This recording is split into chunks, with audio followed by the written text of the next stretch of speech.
Thank you for tuning into the Zenith podcast.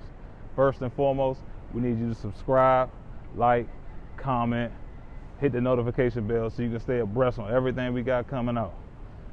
Why we call it the Zenith? And it's just the first word that kept coming in my head over and over and over again, for good reason though.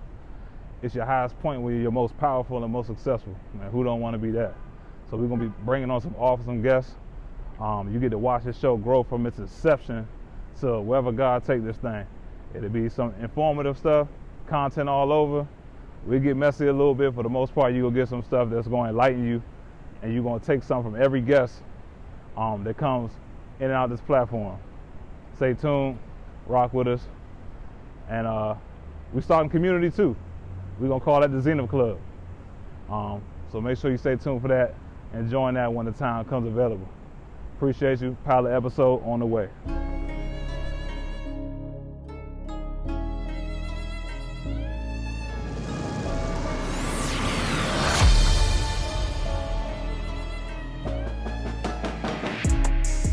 What's happening? It's your boy Lawrence Sidbury Jr. here, and welcome to the Zenith Club. With this being the pilot, I figured it was only right to start this off with one of my day ones. We got an awesome guest. To me, he needs no introduction because he's my brother. Man, this dude really means a lot to me. We've been through a lot together. We've kind of walked the same journey together. I got so much respect, love, and admiration for this guy sitting to my right. I can't say enough about him. We got Tim Hightower. Yeah, we got Tim Hightower on the podcast, man. What else can I say about this guy? Like I said, this is my brother. It's not a friend. It's not anybody random. Man, we lived together in college. We played together in college. We met each other before college, and man, and this dude inspires me so much, and man, his story is gonna be inspirational too. His story is gonna be inspirational to you guys, man. I'm probably gonna learn a few things about him. Hopefully, he don't tell too many bad stories about me. He don't tell too many bad stories, bro. You can edit it out. We got it. You know what? I'm gonna do less talking. I'm gonna let him do the talking. So Tim, how we starting this show off? The first segment, we calling it the testimony. We want to know who you are. Because I know slightly who you are, I want you to talk about your journey from childhood up until the point, really, for us going to the University of Richmond. You got it. Man, it's first off, thank you for having me. I'm smiling, man, because I'm just, I'm proud of you. You say that, but when you being able to do something as one who was able to fulfill a dream, a childhood dream, when you see people stepping out and pursuing their dreams, man, and seeing my brother pursue a dream and fulfill purpose, it's not easy. And you're doing it, man. I'm proud of you, man. I know a little bit about your journey. And I say a little bit because there's always more to learn, but I'm proud of you, man. So I'm smiling. The fact that we're doing this here together, it's special. It's special. But man, I was born in Santa Ana, California. My dad was in the Marines, and so I saw a lot of work ethic, that discipline. He would get up early in the morning. He would box, run 3 miles, 4 or 5 miles to go to work. And I saw it as a young kid. I didn't really know what it was.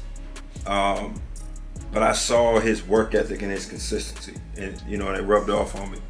But we moved around a lot as a kid. I moved from California. We were always moving from place to place. Moved to Oklahoma. My parents, they got married young. And they were in the streets. They got married. They found God. And they wanted to turn their life around. And they wanted to go be ministers. And so they went to Bible college in Oklahoma. We moved there. And then from there we moved to the East Coast. That's where we grew up for the most part in Maryland. And man, I just remember just feeling like a fish out of water just from the very beginning. So you got this California kid with the surf shorts on all the time. My swag was different. I didn't really have any. Then you go to Oklahoma, we got parts and zigzags and all these designs. And then I go to the East Coast, where they're wearing rubber bands on their jeans, all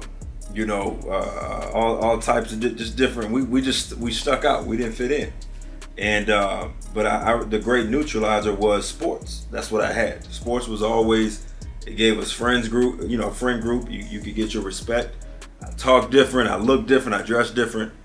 But when it came to those sports, I felt like I fit right in. That was what I could control. I couldn't control. We moved all over the place. Couldn't control what money we did. We didn't have. So sports was just always that thing that kept us out of trouble. And again, it gave us friendships. It gave us a sense of respect, belonging. And so I really just took hold of sports. And I was a soccer player growing up. I loved soccer. But I got to Maryland. When I got to Maryland, Eugene Burroughs Middle School, I came there. I was looking for the soccer team. They told me black people don't play soccer. So that's how I really stopped playing soccer. I wanted to play soccer. And so I'm playing soccer, or I'm playing football. I'm playing soccer. I get to Maryland. They tell me black people don't play soccer. So I guess football. That's what it's going to be. And I knew from that point in time, I was just going to dedicate and devote. There's no more soccer, so I'm just going to dedicate the rest of my time to football. But that's really, when we moved to the East Coast, that's really where this journey took off. This dream that I had really kind of took off and took shape. I ended up going to 4 different high schools in the DMV, led me to the University of Richmond, which led me to professional. You know, it's crazy because, all right, long story. We'll get into my story another day, but I ended up committing to the University of Richmond. And I think on signing day, I look at the list of people that's coming in. Mm-hmm. And I see the name, Tim Hightower. Mm-hmm. I'm like, Episcopal High School. I didn't know what it was. And I look at it, I'm like, okay, that's right across the bridge, you know what I'm saying, Alexandria. Then I'm asking around, the area's small, everybody know each other. Mm-hmm. And guys that went to Westlake, oh yeah, Tim, he went to Westlake with me. Then a couple people, oh yeah, he went to Friendly with me. But I say that, but the world's so small. And then some of my closest friends end up going to Eugene Burroughs. People knew you for Eugene Burroughs. I'm like, how do I not know this dude? But obviously, I think out of all of that, I want you to talk about, all the schools that you went to. Talk about your time at Episcopal, being a boarding school, and how that helped shape you. Yeah, man. Look, I got the full DMV experience from all black. Let's not call it inner city, but you got Friendly High School in PG County, Maryland, and then I transferred to DeMatha High School, which is a Catholic school in DC. We go back to Friendly, and then I go to Westlake, which was a more rural, more diverse public school, and then I finally finished at Episcopal High School, which is the boarding school in Alexandria, Virginia, and it was tough, man. You're as a kid, you're trying to find your place, and you're trying to find how you fit in, your friend groups, and you're getting thrown in all these different environments, and you got to adapt while you're trying to find yourself and who you are. But I just remember my mother, first of all, she prioritized education. Her and my father both coming from public housing. My father was at one point in the foster care system, and they knew that education was big, and so they did whatever they had to do. They were determined to get us a better education. So you couple that with, you've got this kid where there was something in me at a young age. I just wanted better. So no knock against Friendly. I understand the what they were up against. Half the time we had a substitute teacher. The resources weren't there all the time. I wasn't okay with that. I didn't know how to articulate it, but I knew it wasn't excellence. I wanted to be challenged. I wanted to be stretched. I wanted to grow, and I wanted better. And I came to my mother and I pressed her. And I said, I didn't know better. I didn't know what was possible, but I wanted to be in a different environment. And so she searched and she fought and she found, they tried to get it in DeMatha, didn't work out, but then she found an open house and Episcopal opened up. And so I went there and I was able to have a scholarship to go there for 2 years. But it was a culture shock, man. It was a culture shock going from being around kids who look like you, similar backgrounds, Next thing you know, you're at this boarding school and people are pulling that costs $50,000 a year. People pulling up in limos and now you really feel like a fish out of water, right? And you don't feel like you belong here.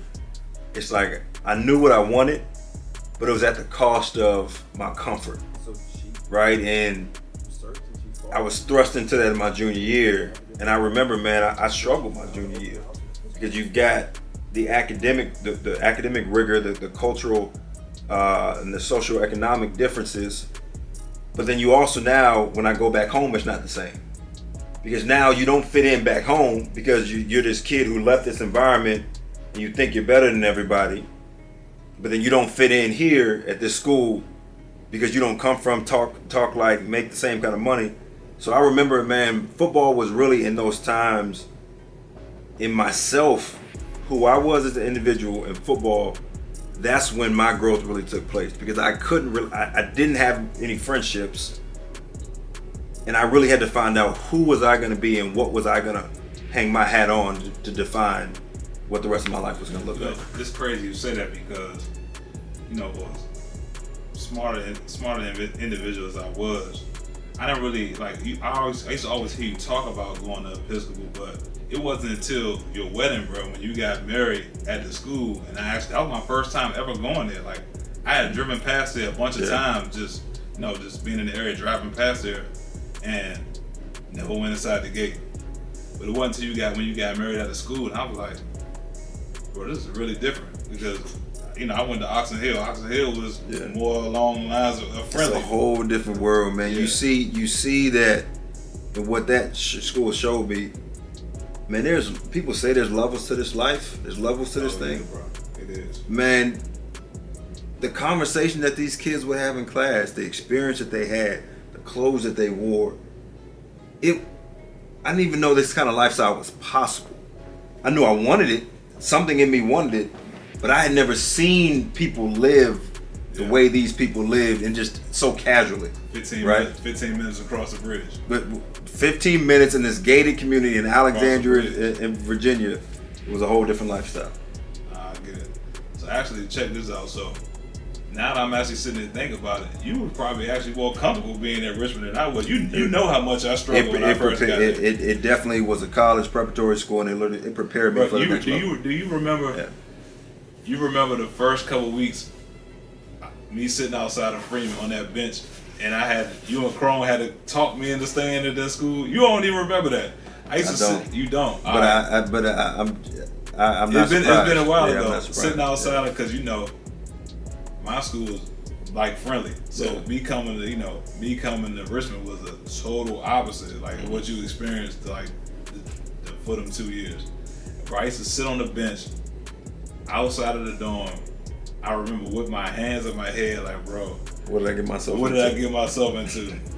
And I think at the time they would tell, hey man, make sure y'all check in with Sid, man. We need him XYZ. And you and Crone would come talk to me like, hey man, we can't. Man, look, I had to check in with you, with Crone, I guess I was the guy who had to check in with everybody because I was the only one who didn't feel like a fish out of water. I guess 2 years prepared me for somewhat. Yeah, man. Well. Let me ask you this. Now everybody know. Well, people watching don't know that I went to the University of Richmond, that we went to school together. But what made you? I guess I'm interested to see. I can tell you why I chose the school. I didn't have many options. My house we really weren't that good. Right. I had a few bites for some D1s. I had an offer from Cincinnati. I called to commit. They took it back on the phone. I called to commit. I think I had an opportunity to go to the Naval Academy. I think I went on an official visit with no offer to Vanderbilt, which they later regret because once we played them, I torched them. Then it was opposite schools in our conference. It was Richmond. I guess dare I say their names: William and Mary, JMU, and Villanova. But I ended up choosing Richmond. You had scholarships from all those schools? Well, actually, you want to know what? I had JMU offered me JMU and William Mary both offered me a half a scholarship. Half a scholarship. Sure. And my mom was like, "Nah, we ain't going half a scholarship." most people watching like, bro, do they even do that? Yeah, they offer a half a scholarship. My mom was like, nah. So I think at that point it was like, it was Richmond and Villanova, the two that I was like seriously taking into consideration. Then actually William and Mary, they both came back and offered me a full scholarship at that point. You was getting a crash course in negotiation. Yeah, it was. I mean, I wasn't doing most of the negotiation. My mom was doing. My mom and dad was doing it, but I know for me, I kind of do stuff based on, I won't say what feels right, but things kind of line up for me, and the decision was made for me to go to Richmond. I went there. It felt good. I didn't even meet you because I think I was on a visit by myself. Yeah. I went late. You had visited before me, and I was with Sherman and Armand. They was my hosts. Leave that out. So you had a good time. You want to know what though? I did, but it wasn't like one of the other visits I had though. Oh, okay. Yeah, but it felt good. Man, I think that's one thing about Richmond because it felt right. I was actually the last person to sign, and it was crazy because the day after I signed, it was in the paper the very next day that Coach Reed was leaving, which is crazy. I was crazy for all of us because he did a pretty good job recruiting all of us, and he was out. But just from us being in our dorm room, sharing stories, we both had an unbelievable time at Richmond. We did a lot. They did a lot for us, and we did a lot while we was there. But we both had aspirations of going to other places before that. So, what made you choose? Cause I don't think I never even asked you this before until today. What made you choose Richmond over some of the other options that you had? I didn't have any other options. Okay, well we were both on the same page. We both on the same page. Neither one of us had no options. You know what though, and I used to say this. That used to bother me, right? Like, really, that kill me too. It used to. It when people would ask me, and it wasn't that I went to Richmond. It was. I don't think no one wants to not be wanted. Right? It was the idea of rejection, of not being wanted. You're not good enough. And for me, it's been an adjustment over the last probably 5 or 7 years, man, because for so long it was, the question was, man, you made it to the NFL, you started, you broke records, you did, how did people miss you? And my feedback was always, yeah, they miss me. But then I started to think about it, it's maybe I wasn't good enough at the time, right? Like, I don't know if, like, the feeling and that chip on my shoulder that I brought into college, it fueled the work ethic and the things that I did while I was in college. You know what, bro? You know what I mean? And so for me, it was a mindset shift. But to answer your original question, I didn't have any. Well, then we both on the same page because I ain't have that many options either. But it's funny you say that because listen to you say that now, I gotta think to myself, I'm like, and just be honest with myself. We both really was late blooming players. Late bloomers, yeah. People who we kind of willed ourselves into position to the position that we did, especially at the school we was at. Absolutely. We worked tirelessly. So, but I never even really thought about it like that because people ask me the same question all the time. They say, "Bro, how did you make it with Richmond? What happened?" And I can tell you, we was 1-9 there for 3 years in varsity. So I mean, it wasn't going to happen. But respected them in the county. But when you talking about being recruited, these people, they got jobs. Yeah. They got jobs. They feed their family based upon what we do. And I gotta look at it like, man, do I take this 1-9 kid, or do I take the kid? All right, this other guy might be a little bit safer. So now I'm listening to you say that. I'm like, okay. It doesn't make me feel better about it, but it's honest. You know what I'm saying? Right. It's honest because I bet a lot of people look at both of us like, oh yeah, we probably messed up. It was crazy. I actually had I don't even remember the dude's name, but there was a coach after we both was in the league that was on staff at Richmond that was at Vanderbilt actually when I went on that visit, and I was the only one to come with no offer. And they offered them 3 kids and I left without the offer. And bro, when I went down, I torched him, dog. I torched him, and he was like, yeah, we talked about it as a staff, we made a mistake. So I got a little vindication, bit of vindication at the end, but I'm gonna tell you what little people. I'm gonna tell my story now. So, I sit back and think just like how things line up. So at the time, no disrespect for Ricky, at the time, so we met. We got my god brother and your girlfriend at the time. Like used to live like right down the street. Oh, okay. And remember that's how yeah. Don. That's how we got. And I think she came and was like, yeah, my boyfriend going to Richmond. I'm like, for real? That's when I didn't know. That's when I looked up and found out. So we got hooked up then. So we was already training. Yeah. We was already training together before we got to school. I remember like I was working at it's Macy's now, but I was working at Hex at the time, right by your house. So I was going to work, getting off work, coming to pick you up, and every day we was training. I mean, outside of the weekend, Monday through Friday, we was training every day. Every day, 2 hours. Every day, 2 hours a day. We was lifting, running. We came to Oxon Hill a couple times and ran. Every day, yeah. And I think that whole summer we trained together the whole summer. So when we got to school, it was already like, man, we was already locked in. We was already locked in when we got there. But I'm gonna tell you though, the thing I tell people this all the time when they ask me about you because I was like, yeah. I asked people, you know who Tim Hightower is? Like, yeah, I was my roommate in school. They're like, oh really? Like you kind of like a low key celebrity for real. I appreciate it. I'm just saying. That's a good thing. People, so I tell people that we was roommates, and I tell people your story, and I tell people how we used to train together before we got there. But the thing I always tell them, man, like people think I have a lot to say, and I'm just getting to the point where I'm actually starting to talk now. I was like, you think I got a lot to say? Well, you ain't met Tim. And I was telling you earlier, like, man, I think back now, like, I ain't gonna call you a prophet, but man, a lot of the stuff that you put out there and work for, man, pretty much happened. I tell them about that check you wrote on the wall. I forgot the dollar amount, but you had wrote a check on a piece of paper. It was more than that. You wrote a check on a piece of paper, and I'm gonna be the first to tell you, like, $100 million. It might have been something crazy like that, but I was like, I'm looking around. Okay, I'm like, we at Richmond. At the time, we was in the cellar. Like, we was the worst school in the conference.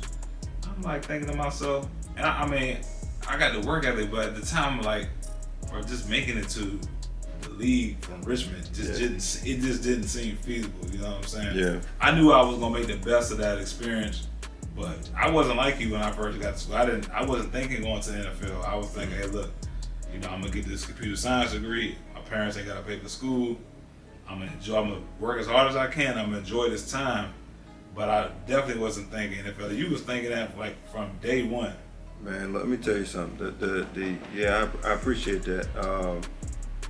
I think one of the most important things my parents taught me was the power of vision and visualization. And like, it was one of those things where it was embedded in me so much to where it wasn't just like have a vision. It was like, no, actually see yourself where you want to be. And it was one of those things where it's like anything you do so much, it becomes like you become good at it, to where a combination between the way we grew up, where it's like, there's no way I'm living like this for the rest of my life, and being taught how to visualize, right? Like to the point where in high school I'm cutting NFL faces off of pictures and putting my face on it and sticking it up on the wall. Like, I see that every single night before I go to sleep. I'm looking at myself on NFL pictures. It's a little kid. It's me print out a little sheet of all the NFL 49ers running backs. I cut their face off. I put my face on, and I'm doing all these different moves. And it's just me, and I'm looking at it every single day. And once you internalize that thing over and over, it becomes so real to you. So like when it happens, like you're talking about it like it's already happened because you've seen it so many times. So other people, they haven't seen it. It's crazy to them. But for you, that's your reality because you see it every single day. You know what I mean? And so I think that was one of the things that when I got to Richmond, that had already started years before. Like doing that, like the first thing I did, I beat you there. I got there the night before because I wanted to claim my side of the room. And if you remember, I had good because you actually picked the worst side. For me, it was more about like I had a process, but I wanted to put my stuff up all over the wall because to me, similar to where I grew up, I couldn't control my environment. I couldn't control whether or not we got evicted or not, or whether we had food or not, but I could control what I saw, what I put around me to like change what I thought. And I think that's one of the best things that my parents could have instilled in me. I'm gonna tell you one thing. Another thing that you always, it's been your mantra. It's been your mantra ever since we met. Purpose driven. Yeah. Tell me when that started. Tell me when that started. Tell me about the book. Man, you know, there's it started my junior year of high school. I'm driving in the car with my mother, and I did something. I know exactly what I did. I had painted. I don't know why the kids were doing it, but they were painting their nails black. You just drawing them for some reason. And I'm driving, and she asked me, she said, "Why did you do that?" And I'm like, "I don't know, just because I felt like doing it." She said, "But why did you do that?" Because I felt like doing it. She was like, "You don't do things because you feel like doing it. Have a purpose behind what you do." I'm like, here she go. Like, it's not that serious. Like, you know, I'm rolling my eyes. And she gives me this book, and it was one of those things where I wasn't, an avid reader at that time, but she gave me the right thing at the right time. In that book, as I mentioned earlier, I'm away from home. I'm in this new environment. I'm finding myself, and I'm saying, you know what? Let me just crack this thing open. It was at that time where I'm exploring. I'm open to kind of finding out, and I became obsessed with this idea of like having a purpose, like. And I think what it was, Sid, I think what it was, I know what it was. Up until that point, I felt like everything was happening to me. Like I couldn't control going from California to Oklahoma to Maryland, 4 different high schools. Like I couldn't control any of that stuff. So I was like, it didn't matter what I did. But for whatever reason, this was the first time where it was like, your decisions matter. You decide that your outcome and where you're going in life. And I felt empowered. And that's one of the best things that you can do for somebody is empower them to take control of their life. And that's what I felt like I had, and that's what I felt like that book gave me at that time in my junior year. Bro, I'm gonna be real. Like, between two of us, we both take the same. You definitely the more optimistic one out of us. I'm the realest out of us. Bro, but I'm gonna be real. I've always admired that about you. I probably at the time 18, 19, 20. I think we lived together 3 years. 3 years. I wasn't at the point now where I was able to communicate it to say how much I appreciated it, because like we had the same work ethic, but like you saw it before I saw it, and even for me, you saw it for me before I even saw it. And man, I want to tell you, bro, I love you for that, and I appreciate you for that. And I'm sitting there thinking about this story now. Probably one of the days where it may have been during camp, or we were sitting there. You remember? I had it, back to the TV we had the TV with the booty on it back then. It wasn't no flash screen back then. So like, we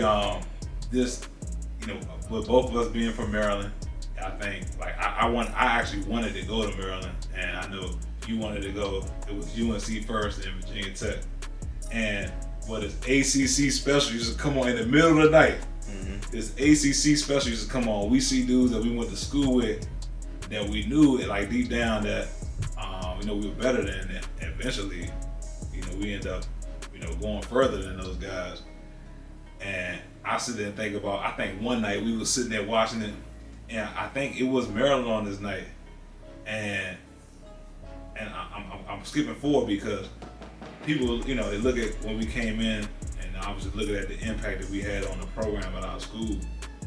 But like a lot of people don't know the things that we used to do. Like we used to get up, like we would watch that, we'd get up in the middle of the night and go, we already practiced, we already worked out, we already did what we needed to do, hey Tim, and you'll be like, hey bro, you trying to go get better? I'm like, yeah, what's up? We'd get up and go run the Robinson and go run all the steps in the gym. We'd get up and go out on the track and run. And Tim, you'll be like, hey man, let's just do some flexibility stuff. Let's work on the small stuff. Went to the student gym and did a whole nother workout. Yeah. While people didn't know about it. And we stacked those days, and people find out. They wonder why, 1, 2, 3, 4 years of that, we done did double than what everybody else did. 100%. And I probably would have done those things anyway because I'm wired like that. But just at that age, the vision that you had, and really, I'm gonna use the word prophetic. I'm really gonna use it because you called it. You called it when we got there, even when I didn't see it, man. I want to say thank you because we gonna talk about. I want to jump forward to your senior season. Your senior season, my redshirt junior season. I remember those workouts in the summertime, man. It's me, myself, you, Chrome, Armand, we all in the same workout group that summer. Coach Horrigan had a shout out to Coach Horrigan, man. That group was epic. The competition that summer was epic, man. But I remember that's the point. I remember you just really taking it, like, bro, to the next level. And I already knew what kind of season you was gonna have this from the summer. Like at that point going to that season when I know I took the next step, but this was your last year, and pretty much you was going for broke. So tell me about your mentality going into that last season. Then tell me about the first two games. The first two games of that season, which was record breaking, and tell me your mindset going to that last year, and what you was thinking about. Gee, I don't think anything shifted from, for me, I always begin with the end in mind, right? So I saw, I remember I told you, like, what I was doing was a product of what I saw when I first got to Richmond. Like, the first thing I did was I wrote down what I was going to do when I left there. I was going to break every single record. We were going to win the national championship. That's why I started growing my hair. People don't know that. I started growing my hair because I felt disrespected because I said we're going to win the national championship. And everybody laughed at me. And so to double down on that, I said, I'm not going to cut my hair until we win the national championship. That just came out of it. And once I put it out there, I can't backtrack now. Right? So I wrote these things down. And once you, like, for me, once I signed that and I wrote it down and I signed everything, that was a contract that I would make with myself. Anytime I would write down a goal, I signed it because that was a contract, that was a commitment that I would make to myself. And from there, it was backing out. What do I need to do to get there? And it's what was the end goal? Who's done it? And then from there, that's why I took ballet. Yeah, I was about to mention that. But I took ballet because I found out Emmitt Smith. I would study those who accomplished what I wanted. I would go to the library and I would get books on Barry Sanders, Walter Payton, Emmitt Smith, Tony Dorsett, Earl Campbell, Jim Brown, Gale Sayers, LaDainian Thomas. That's what I would. Unfortunately, my grades suffered. But for me, I knew my end picture and I would just go find out. That's where the flexibility came. Anyway, so everything that I was doing up until that was just getting me to that point. Because I already knew what I was working towards. I'd already started to read and learn from, okay, what did they do? They ran hills, so I'm going to run hills. They stretched, so I'm going to go stretch. They took ballet, so I'm going to go take ballet. Everything that I did was a byproduct of what I saw. And so by the time the senior year came, it was frustrating in the interim because I didn't see the results. So I ran track. Getting last in every single track. I got last in every single track meet. And I got laughed at. Every single track meet I got last, except for one, the one at Morgan State. But for me, it was all part of the process because that's what I saw to get to that point. So by the time it was my senior year, I was literally just doing like the plan that I saw getting to that point. it just happened to click at that time.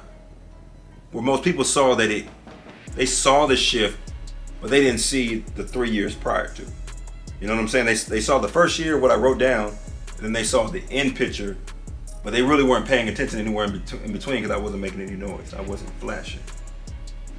Well, obviously, you know, I had a front row seat to most of that, but I'd agree with that because, I mean, my first 3 years at school was pretty underwhelming too. Yeah. Pretty underwhelming. But it's funny you talk about signing that contract and the deal was done with one person. God rest his soul, he's not here no more. Sound like Kobe. He's got that you know, interview he did said deal was done, you know. I don't know he said that. Wow. Yeah, and I'm probably saying it wrong, but he talks about the deal being done. He made a commitment to this workout schedule. He's doing this, no backing out. There's no backing out. There's no option, man. Yeah. Yeah. Okay, so you go in. Well, you ain't gonna say it, but I'm gonna say it. So I was there every day. So I saw the change. I remember you going to take ballet. I want to say you started on some yoga. Maybe you hadn't started doing yoga yet, but all I know is like, okay, this dude is different, you know. And I remember the test day. Okay, 6'1", 232. You weighed. I still remember. Why I remember, I don't know. And we had our conditioning test. You know, we ran a 40, and you clocked under 4. You clocked under 4.5.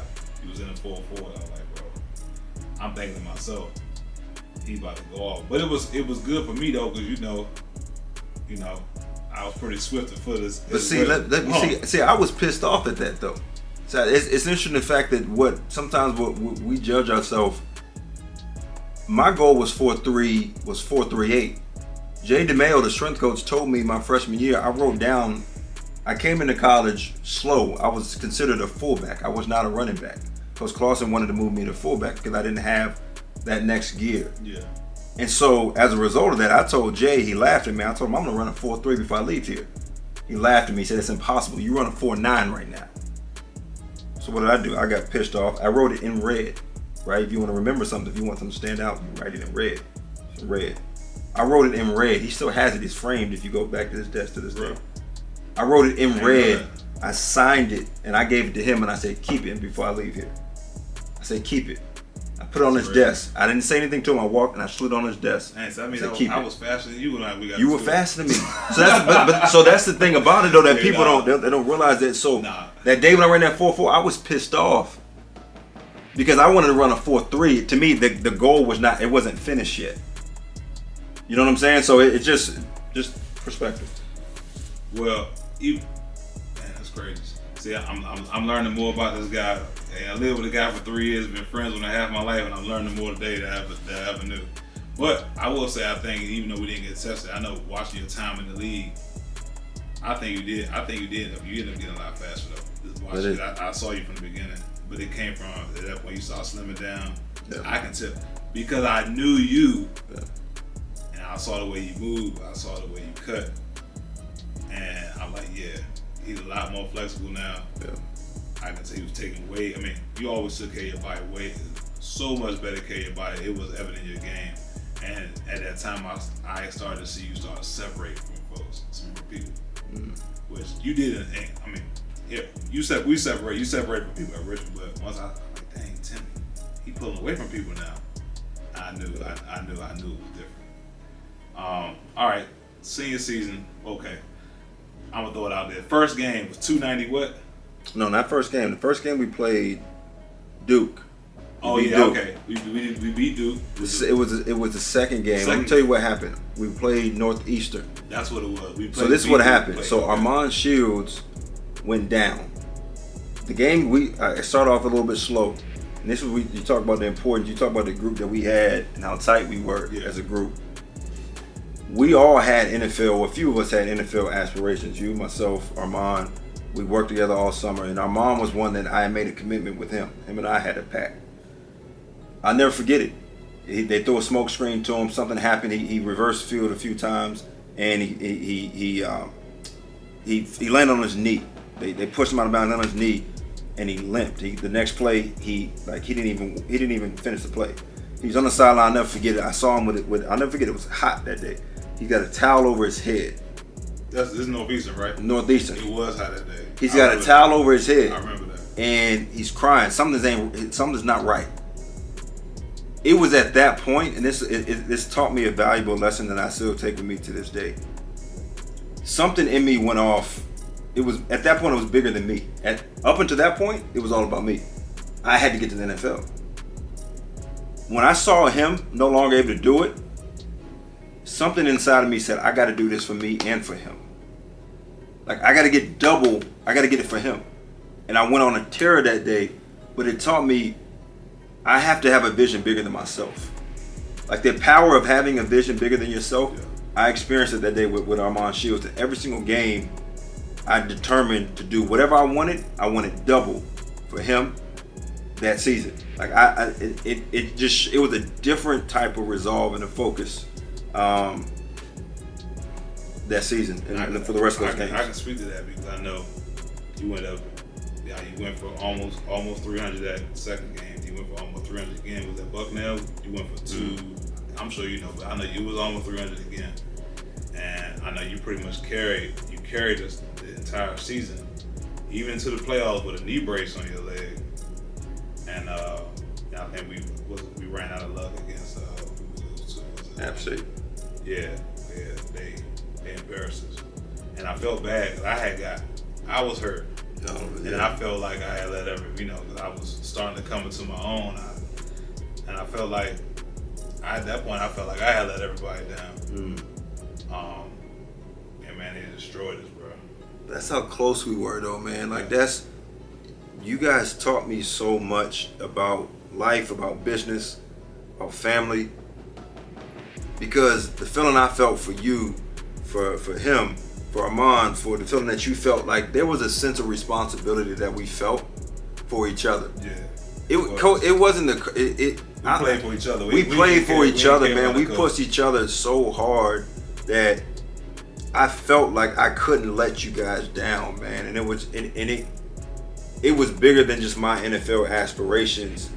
It was about I didn't want to come back and look you in the face and say, man, I didn't give. Like, I literally, when my knee was swollen up, I wanted to give everything that I could for you guys because I know how hard we all worked and pushed each other. You know what I'm saying? And it taught me. I think that's something that stuck with me. I remember. I even remember, like, during your last season, you captain of the team. Like, no doubt, you was all in that year. Just, you might have, you wanted my success just as much as I wanted. I just remember now I'm sitting, jogging my memory, you coming to the sideline in my ear right before we about to go out. You guys come out the field, you might have scored, or you guys might have punted, and you in my ear like, hey man, telling me, hey, it's your time. I'm not gonna repeat everything you said. We was young, wild, and reckless back then, but it's my time to make a play, my time, to think of marking, really coming to my own. And bro, I think, I'm just gonna be real, man. You have so much of an impact on my life, more than you know. And I'm glad we get to talk about it now. I really am, because it's been a while since we talked, and this is the perfect time for us. I think it's perfect for us to be doing this right now. But bro, man, you probably just as important, probably the most important, one of the most important people along the way to my journey getting there, because we talk about that sense of brotherhood and doing it for each other, but also it was also like we had like not like a sense of competition, but like you was the man. So at that time I'm like, okay, all right, Tim going off. Okay, what about me? He made a play. Let me go out there. Okay, obviously I'm not. You getting the ball 30 times a game. I only got to be great on. I only got to be great on one play to have a good game. Like, man, let me go out there. Let me get this sack. And then, what a lot of people don't know is that I wasn't. My brother loved him to death, and I tell the story all the time. I was still in the Sherman shadow a little bit at the time. You remember that? Nobody was really thinking about me like that. So, but that was a great thing about it at the time, because man, we was close knit. No teammates, but we love each other, and we all push each other to be great. So in a way, I was in a quiet competition, but at the time, no doubt, bro, you was like, you was on at that time on another level. But it was almost kind of like you passed the torch. I remember you getting ready for your pro day, and when you had your pro day, and I won't give too much away. The team that drafted you, they ended up working you out the most that day, and I was watching you. I was watching you, but I was envisioning myself for the next year. There you go. Yeah. And this is what at the time I was hurt. I probably still had I probably had the cast or the boot on my legs then still. After I had the ankle injury, but I was like, okay, is once somebody does it, or once we know that somebody does it, like, okay, all right, he did it. I know I can do it. And man, I ain't gonna lie. It pushed the hell out of me. Yeah. It pushed the hell out of me. And man, I'm forever grateful for that, man. And I appreciate you for that. Man, that means a lot. Because I think about, we got into it, and I got into it with some of my teammates. I got into it with some of my coaches sometimes because I wanted excellence. I wanted a legacy. Like I wanted to be a part of something special. And I wasn't interested in friendships at the time. I wanted us all to be the best that I saw you, I saw your talent, I saw and I wanted you to dominate. I saw Armand, I saw Crone. I had a vision for all of us just to dominate, man. And there's times when I didn't know how to articulate that. When you want something so bad, you come off as abrasive, or you come off as just. That's passion, though. So the fact that you received it like that, man, it's special, man. You talk about it, it's like that's how you know when you're starting to rub off on people and you're influencing each other. I was walking up to practice one day in the spring ball, going into my junior year. My junior year. That would have been your redshirt sophomore year. And I told Armand, I said, man, you see all those scouts lined up, coming to look at us? He said, what the heck are you talking about? I said, man, you see all those guys? You see Jacksonville, you see New Orleans, I said, man, they all lined up right there. Man, I said, man, you don't see it, man. I said, but you gonna see it. I said, they're gonna all come and watch this. I'm telling Armand. They did. I said, every single one of the teams, they're gonna come up here and come watch us. They came. And when I told him, when he was at our pro day, I looked and I saw all those scouts. I thought back and I nudged them. And I said, you remember what I told you? And I said, look over to that sideline. Every single one of those teams, Sid, was on that sideline. Every single team. There was one team who didn't come. They came and worked me out the next week. Every single one. So the fact that you said you saw it and you got that vision. I knew I had to have it, bro. You had to have it, man. That's powerful, bro. I knew I had to have it. Because, it's like, why not? Yeah. Really, why not? I that's my roommate. He getting it. Look, I know what I've been doing. I'm gonna get mine too. I literally watched you do it, so I knew my walk would be a little bit different. I was coming off an injury. Yeah. And then obviously it's a little bit different. Small school, and then being on the defensive side of the ball, it's a little bit different. You touching the ball 30 times a game, so your skills and talents on display.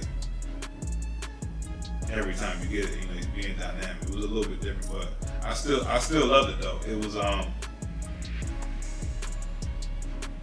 man, I'm kind of thinking about it now, the loss of words, but what you said we did leave a mark, and I was telling you before we started taping, going back to school, going to the stadium, and it's only 4 banners up there. It's 4, and 2 of the banners hanging up. Me and you side by side hanging in that stadium, bro. Every time I go there, bro, it's a feeling that we first came and we said that we was gonna change the program. Me, you, Joe, Crone. I remember us, even at the time, Jordan just sitting there saying that we was gonna make a difference and turn this thing around. And we talked about winning the national championship too. And bro, I felt a little guilty doing it without you. I'm gonna be real. I felt a little guilty doing without you, man. We won it. I was like, dang, man, Tim, the catalyst. Really was the catalyst for all of this. And I was like, I just felt like you should have experienced that. But enough about me. Tell me, all right. Draft day comes, 5th round, AZ. Yeah. How you feeling? Pissed off. I was pissed the heck off. Man, I was pissed off. And that sounds so weird. That should have been the highlight. But it's one of those things that we talked about, like visualizing. I wanted to go first round. There was nobody who told me I was going first round. There was no reason I should have been thinking that I was going first or second round. My agent, there was no expectation set other than I had this vision that I was going to go first, second round. And so I was pissed the heck off. That was the year of the running backs: Chris Johnson, Darren McFadden, Felix Jones. There was Peyton Hill. Matt Forte. There were Jonathan Stewart. Man, there were 20 backs taken in the first 3 or 4 rounds, right? So I remember sitting at 5th round, like, not even happy. I wanted to go to the field and just run. And eventually I came around to it, but I just couldn't wait to get to Arizona and make a mark. That was done. It was like, what's next?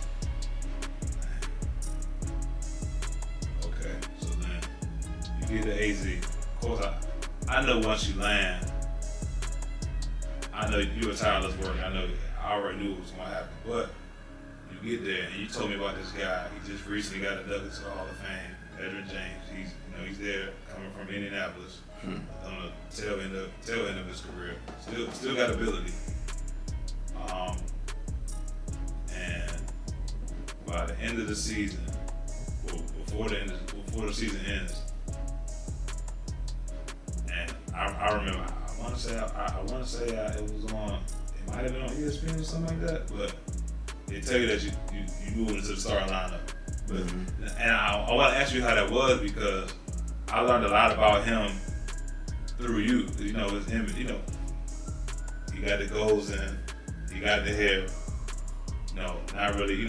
Super intelligent. And you let me know from the jump how smart he was, and how much he helped you, how much he meant to you. What was that like once you, I guess, supplanted him as a starter? That was tough, man. That was, as competitive as I am, and cutthroat, and not apologizing for anything, for any opportunity, taking advantage of any opportunity. That was probably the hardest professional thing that I had to deal with at that point. Because he meant so much to me. I mean, from the first day, he handed me his helmet. He said, "Make sure you bring my helmet out to practice every day, or you're gonna have a fine. Other than that, I got you." And he meant that. Like, Edge is one of those dudes. If he say something, he mean it. If he don't fool with you, he don't fool with you. You know exactly where you stand with this dude. But the dude looked out for me, man, and he taught me about how to take care of my body. He kept me out of trouble. He kept me away from stuff that I wanted. We going and hanging out. No, you're not going over there. He kept me away from trouble. I saw him how he took care of his money and just the he didn't have a TV in his room. Dude was always reading books. I had to go get. This dude wanted the game plan, and he never told nobody this, but I got a chance to see it. He wanted the game plan before everybody. As soon as the coaches finished with it, he wanted it. So this was before the iPads and all that stuff. If they finished the game plan on Tuesday or Monday night at 12 o'clock, I had to go to the facility, go get the game plan, and go take it to his penthouse and give him a copy. Every single week, or that was another fine. By Wednesday morning when we came, he had already had all the pass protection schemes memorized, all the checks. He knew everything. This is probably one of the smartest football players I've ever been around. But so, having that kind of support and what he taught me, and then being told right before the game, they didn't tell me the week during practice. They told me the Sunday morning before the game, "Tim, you're starting today." And I'm thinking, and I know he's a Hall of Famer. I used to call him E-Legend. I said, "Bro, you can be in the Hall of Fame, man. Like, you can be in the Hall of Fame." And I'm sitting there thinking, okay, I've done all right this year, but I haven't done enough to surpass a legend. You know what I'm saying? And so, man, that was tough, man. But, you know, I started that game, 122 yards, 2 touchdowns. And the first person who texted me after the game was Adrian James. Hey, man, I'm proud of you. Make sure you go get your lift tomorrow and take care of your body. First thing is you. That's what's up. Yeah. It was crazy. I know him just getting inducted, and some of the stories, like people just now finding out. They just now finding out what kind of duty he was. Yeah. But just from conversation with you, though, I don't know him personally. I felt like I did because you used to tell me about him all the time, and I know that kind of had to be tough. Rookie year, you starting in the Super Bowl. Now I'm gonna tell you, this time I'm going through the process. I'm at my agent's house. Y'all playing Pittsburgh, and I'm like, bro, I'm proud because I'm like, bro, that's my roommate. Like, we was in the dorm room a year ago. Now you starting the Super Bowl. Trying to figure out how many meal swipes we got left. I'm telling you. Yeah. Now, you did get chumped off on James Harrison interception return. Man. How you look? You watched that film. That was a clear block in the back. First of all, Kurt. I love you, Kurt. I love Kurt. He should have gave me the ball. I was supposed to have the ball. I had 10 touchdowns in the regular season. 9 of them were inside the 10-yard line. 10 touchdowns in the regular season. I broke the rookie record. Yeah. 9 of them inside the yard line. Why are we throwing a fade at the 1-yard line? That's a whole other question. That's the first time I've articulated that out in person. It sound like another one. I'm not gonna compare myself to beast mode and nothing like that. I'm just saying. So that's one. Number 2, that was a clear block in the back. But okay, I was gonna say that. Other than that, I'm gonna let that ride. All right, so now let's fast forward again. Okay, so obviously you there. Team moves on from edge. They draft Benny to compete, and I know you the godfather of one of his kids. So I know y'all like brothers. They trade you back home to Washington. What you thinking? Man, I'm hyped. I appreciated my time in Arizona. And yeah, me being in and close. But at the end of the day, I wanted to prove that I could be the guy. That I wanted. I'm heading to year 4 contract year. I want to be the guy. I don't want to be the third down guy. No, I want to be the every down guy. I want every down money. I want every down responsibility. This was my year. I was tired of sharing the spotlight. I can't. There's no way around it. And so I get traded back to Washington, and I felt like I had that opportunity. And so I felt like I had the opportunity to do it in my backyard where I grew up. Church family, friends, coaches, all that stuff. So man, I was excited. Man, I was happy for you too. I remember I'm going into year 3 here with the Falcons, and you went 39 at this time in the preseason. But nah, bro, you was balling in 39 because I remember, I don't know who y'all played, but back-to-back games you had long runs, like home run hitting runs, and everybody back at home now reading. It was like, okay, yeah, this is gonna be that time. Yeah, it was that time. Having a good season. Then October 23rd, 2011, versus the Panthers. I don't know what play I ran, but I know you was running left. And I think somebody actually told me that you got hurt. And I'm like, no, bro, because I know what's about to happen. And knowing you, and I know, he has a good season, he gonna get a deal that's gonna change his whole life and gonna change his family's life. Then I see it and I'm watching film. I pulled the film up in the facility now. I didn't watch it on ESPN. I pulled it up in the facility because I'm like, I don't want to see what happened. I want to man, what happened? And then I see it with non-contact. Tell me about that. Man, it felt like a night. It was the worst. It felt like a nightmare, man. When like you said, you're on the verge of changing your life. Everything you worked for, it wasn't going to get to the NFL. It was to change my family in the course of, it was all of that. And I was there. You know, and I knew I was there, and I felt like I was there, and I was leaning in. I was everybody, it was no question. No question. And then next thing you know, in 3 seconds, your life is changed. You know, something you've done. I made that cut at Stretch outside zone. I made that cut over and over and over and over and over. I made that play over and over and over and over and over. And I got up. You fall down, you get up. And this time I couldn't get up. Something wasn't right, man. So it was scary, man. It was like a dream. I tried to keep blinking my eyes and hoping that I was gonna wake up and it was a dream, but it wasn't. Bro, I was hurting so bad for you, bro.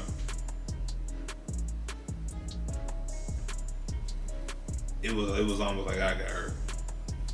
And the crazy part, actually, probably after that, it lit something inside of me. I probably had my best season as a player that year.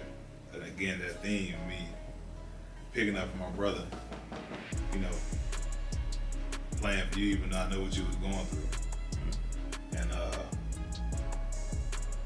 know you probably told that story, talked about it a bunch of times, but you know, we probably just not talking about it.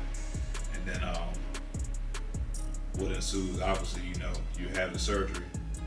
And as most people know, the injury actually had you out of the league for about 3 to almost 4 years. And I'm gonna tell you, I felt like we were so close. I felt like I didn't even deserve to be playing, because you know you would call and check on me because that's just the person that you are. And I know, just, you know, as a human being, I know you hurting on the inside. You can't go out there and do what you love, but you still calling me to check, you know, check and see how, you know, how I'm doing. And I remember that off season. It might have been, I don't know if it was the season you got hurt or if it was after you were still trying to return. It was the off season. I came back home. You was living in Tyson's, right by Tyson's corner. Oh, and you was living in McLean, and we worked out together. And you was getting interviewed. You was getting interviewed by Fox 5. And bro, I felt so guilty, dog. I felt so guilty because at that time things were on the up and up for me, and I'm like, man, I wasn't even, bro. I wasn't happy, man. I wasn't happy. And even as I moved on from the Falcons and went to Indy, and we talking and you rehabbing, and then you had a setback. You thought you was fine, and then you know you training, and you going to workout, and your knees swelling back up again, and pretty much I went on for 2 or 3 years, and I'm thinking about, you know, the real thing, how he's supporting himself. You know, where was the money coming from? I know how bad. I know what you can do, and it's, you know, injuries in the game, they make us realize our you know, not our mortality as people, but our athletic mortality. Mm-hmm. And we got to about, man, it's probably like the 3rd year you being out, and you still got the drive. You still trying to get back. And at this point, I'm like, at that, what's that little check we get after being we be out for a certain amount of time? You probably got that and then went back. You got it and went back and played, which is like unheard of. I did. Yeah. So I'm like, you know, but just talk about that for a second. Just the resolve to really, I'm talking about, to go through all of that and then have a coach. I'm gonna tell a story, and because I know you told me, to get called by Sean Payton and him to remember you breaking a long run against them in the playoffs, and that's probably like 6 years before that. 6 years ago, at the time he called you. 2010, he called me. 2015. So 5 years. He remembers one long. That was 2010. He remembers a one long run you had against him in the playoffs. Which you iced the game pretty much, and he gave you a shot to come back, try out for the Saints. What's that like? What you feeling at that time? Man, well, first of all, I mean that you know, I'm a man of faith, and if there's anything that process taught me was that there is something, you know, that it strengthened my faith. It tested, challenged my faith. It made me not believe in anything. It made me frustrated. But I'll start at the end and then I'll backtrack really quickly. I remember when I got to the Saints, when I finally got signed after being out almost 4 years, I wanted to know who I could thank for me being there. So I go to Coach Payton and I say, hey, thank you for bringing me in. And he's like, hey, it wasn't my, I didn't bring you, in for the I didn't bring you in for the workout. He said, go check with Mickey Loomis, the GM. So I go to Mickey. Mickey said, I didn't bring you in. I go to Terry Fontenot, the head. He's GM. Terry said, he said, Tim, he said, I don't know if you believe in divine intervention. He said, you actually were not supposed to be on that workout. I said, what do you mean? He said, we brought in a bunch of guys that morning to work out. You were on an old list. Somehow you got to this list. And I'm reviewing the list with the other scouts before we let Coach Payton and Mickey know, here are the guys we brought in, here's why. And so I'm going over the guys and I saw your name on there. And I'm injury history, been out 3 years. And I'm like, oh shoot, he's not supposed to be on this list. Why is he here? Somebody can get fired for stuff like this. We don't have no medical history on you. But at that point, you were already in. We'd already flew you in. He was like, if I would have caught that the day before, we would have canceled your flight. So he said you weren't even supposed to be here. Wow. But then when you got here, and you were the best, you tested and you worked out better than anybody else we brought, we just let it go. We didn't say anything about it. So, one, I believe in divine intervention, but man, Sid, bro, those almost 4 years, man, it's one thing to talk about being purpose-driven and have all these values and ideals, but it's another thing about having all those things tested. I was tested in every single way, emotionally, financially, physically, spiritually, every single way, man.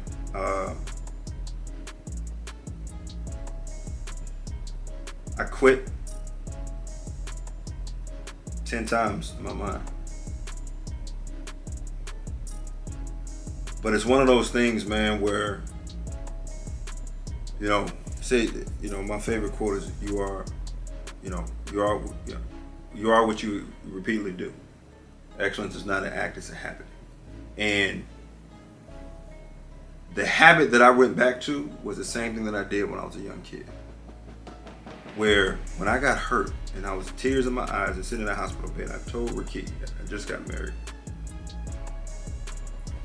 I told her when I had the second surgery after Washington cut me, give me a sheet of paper. That's what I went back to. That's what I went back to. I didn't make up anything. I went, this is all I knew. So I said, give me a sheet of paper, and I just start writing. I wrote a contract and I signed it.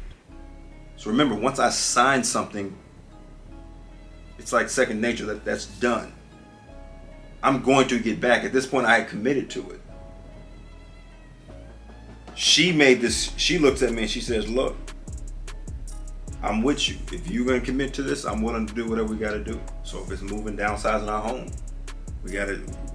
she's got to work. I got to work. With money's low, but she had made that commitment. If she wasn't, and I got to give her a ton of just respect and just love and appreciation, because if she wasn't with me through that, it would have made the decision a lot harder.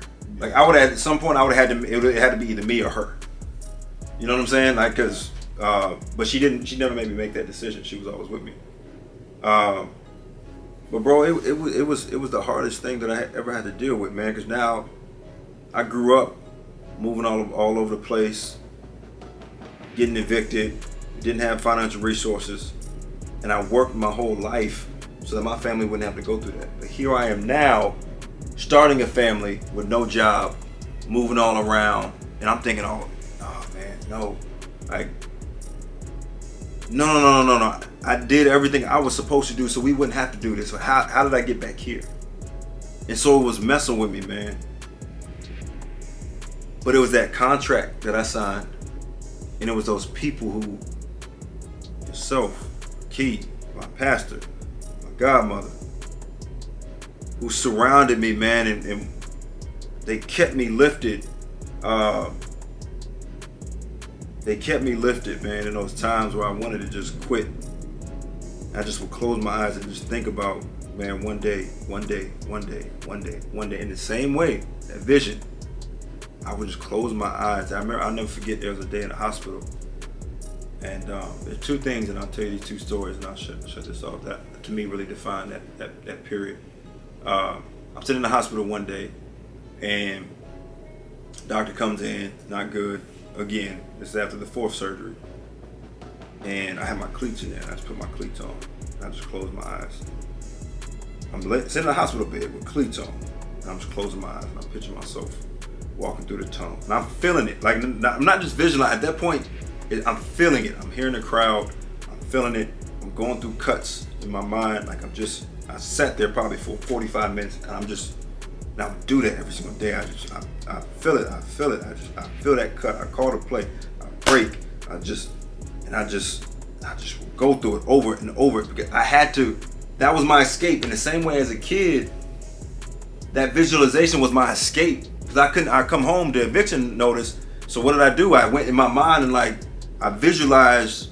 So it was real to me. So like when I got to college and you laughing, to me it was real to me, because I had felt like I replayed this in my head so many times.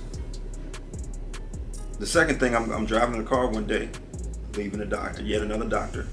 Spent hundreds of thousands of dollars chasing doctors, trying to get an answer. Everybody telling me, Tim, you're not gonna get back. Your knee is messed up. This, all that stuff. I'm in the car, in a bad spot. I can't control what the doctor said, but what did I do? I looked over. I told Rakit. I said, interview me. She said, what? I said, interview me. I said, pretend like you're Oprah. She's like, what? She said, this dude crazy, man. She's starting to worry about me, like, he's losing it, man. Like, he's losing it. I said, pretend like you're Oprah. I said, man, forget it. And I proceeded to have a conversation with me and Oprah, but it was just me. Tim, man, how did you come back, man? That's one of the greatest comebacks I've ever seen. Well, Oprah, I'm driving. She can attest to it. I'm driving. Well, Oprah, man, it's taking everything, man. I had to. Yeah, but how did you? And then I go to the next person, Lisa Salters. The next person, ESPN. And I'm interviewing myself, because I had to change what was playing in my mind. I had to change that. And so, man, when I think about, being able to do that, I remember when I got that call from Coach Payton, I ran home and I was working doing commercial real estate at this office, and I grabbed my son, my 1-year-old son, out the crib and just hugged him and just cried. Because at that point, man, like, I saw my father go through so much pain because he quit. Like, he quit a dream of his, and he always told me that, like, you never want to live a life with regrets. I get this call from Coach Clausen. I come back home and I hug my son, Lennox, my oldest son. At the time he was 1, and he got out of the crib, he looking on, because my father had given up on his dreams. He walked away, and I saw what that looked, that life, living a life with regret, what that felt like. He would tell me, and I knew I could look at my son in his face and tell him, don't ever give up on your dreams. Not because of what I heard, but because of what I lived. And it may cost you everything, but it's worth it. Like, one yes is worth 1,000 no's. Like, I believe that to this day, and the fact that I could tell my son that, you know what I mean? That was special, man. I know I can truly say, this show is called the Zenith. We talk about reaching your pinnacle, being the most powerful, most successful. After all of that, probably when a doctor would say your knee was the worst, even with the success you had in AZ, and even with the little bit of time you was with the Redskins, you was truly at your best in New Orleans. It's from a football perspective, watching film, especially on the defensive side of the ball. You was your best version of your athletic self in New Orleans. After all of that. It's a different passion, and you develop a different love for life, for the game, and you get a different, it's a different perspective, man. So look, Lil Deputy, Top 5 backs. Who are your top 5 backs? Easy. I gotta go. I gotta go with Sweetness #1, man. Never Die Easy. Walter Payton 3-4. That's why I wore 3-4. Walter Payton. 2. Walter Payton. Barry Sanders #2. That's just he was lightning in the bottle. He changed the game. The most lost yards in NFL history. People don't know that, but yet he's still one of the all-time greatest. People disrespect Emmitt Smith. I gotta put him in there. At the end of the day, he's the all-time leading rusher. That takes longevity, discipline, all that stuff. So I got Emmitt Smith #3. I got Jim Brown #4. I think he just what he stood for, what he represented. He was in a league of his own. I got AP #5. I knew you wanted to leave your boy out. I couldn't leave Adrian Peterson. I think he just, man, what he accomplished, man, in such a short time. Not short time, but what, like, his first few years in the league. I mean, he was a man as a freshman. Dude was a man. #6, I got to put my guy Adrian James in there just because he could do it all. But those are my top 5. All right, cool. All right, so now you wrote a book, bro. I wrote a book, man. Title of the book? A Dream Worth Fighting For. A Dream Worth Fighting For. Yeah. Okay. A Dream Worth Fighting For. Now you talked about a little bit on IG, and this is what I want to end up with, because I think the point you made on Instagram, and you talked about a little in the caption, you talked about it some. You said that people always ask you, how do you know if this is the thing to fight for and what's worth fighting for? Yeah. So to wrap this up,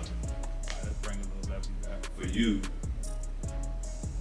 how do you know what thing, what dream, what passion, what aspiration, what goal, what person is worth fighting for? Top 5 backs. How do you know it? And how should somebody go about it? Man, yeah, that's a great question. Well, one, you gotta get the book, man. July 5th, you gotta get the book. There's July 5th. The book coming out July 5th. No, but for me, I'm a firm believer that, one, when you're no longer willing to do, it's not a matter of what you want. It's about what are you willing to do to achieve that. And whether it's for athletes, we all know when, Tom Brady talks about it, when that, not the passion, but the willingness to discipline yourself and your body and your mind every single day. In a relationship, it takes a lot of work, right? It's different, us having differences. We're always gonna have differences. But if I'm no longer to do the work necessary to overcome those differences, then I know it's a matter of time, right? Like, it's only a matter of time. And so for me, one, am I willing to do the work that is needed to achieve this? That's one. Number two, I have to think about it and look at. I try never to make a permanent decision in a temporary condition, right? Like a temporary state. Like, this could change. If my injury changed, if my financial situation changed, would I still make this decision? So how do I know what's worth fighting for? Would I make this decision in 5 or 10 years? Like, trying to think about that and how would that decision impact, right? Thinking about this long term. And for me, I would think about football, man, me getting back. I don't have this window forever. It's going to be here. If I made this decision now and I walked away from it and my knee was better in a year or two, would I regret that decision? Right? So there are certain things, I was still willing to do what it took. I had a partner who was willing to support me. I knew I still could play. I didn't want to forfeit that decision and look back and live life with regrets. And then 3, how does this impact? Like, it was bigger than me. It became bigger than me, right? And I use that for my relationship at times, right? Like when we're just, a disagreement, there are more people at stake. The capabilities of the impact. What is the scope of the impact, and how does it affect not just me and my feelings? You know what I'm saying? Like, having a larger perspective, man. So those are a few of the things that I try to think about when I think about what's worth fighting for. Because there's some things, man, that I really want, but then when you get down to it, when you're pressured, that's not worth fighting for. And there's only so much energy that we have to fight for things in our life. You know what I'm saying? And it's like, and if I spend so much time fighting these things that I want, that I like, but they're not those things that are really those catalyst things, and those relationships, those things, generational shifting, changing things, it burns me out for the things that I really need energy to, the energy to devote to for some of those other things. Man, I don't think there's nothing else needs to be said. I told you this dude was awesome. Didn't I tell you that? Yes, I told you. Man. Tim, bro, on camera. Cause they say you a black man. We don't talk to this. I love you, dog. I ain't gonna say I love you, brother. I love you. Yeah. I appreciate you for coming to bless me and bless us on the pilot episode of this podcast, man. It means more than you can ever know. And the way it came together, it was the perfect storm.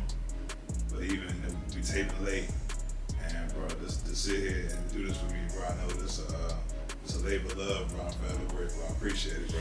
The Zenith, man. Appreciate you having me on the Zenith. I know you're gonna impact a lot of people, Thank man. you, bro. Appreciate it, dog. Love you, man. Love you, dog. Yes, sir.